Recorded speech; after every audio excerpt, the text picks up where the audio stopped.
As you might expect, many nonprofits in the Coastal Bend have been helping those affected by the coronavirus pandemic, and the United Way of the Coastal Bend has been helping the nonprofits in the 10 counties they serve to help others.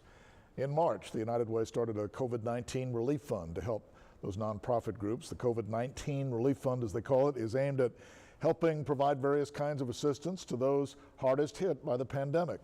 Food, child care for essential workers, and help with rent and utilities. Just some of the things the donations are used for. The United Way's Vice President of Community Impact, Donna Hurley, says generous donors have made it a success.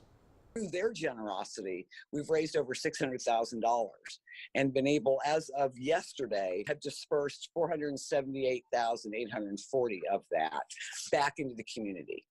And so it's being used 100%. There's no fees being kept. There's no administrative fees. 100% of donations are going back out to serve our community. And nonprofits in the 10 counties that the United Way serves can apply for funding by visiting the United Way website.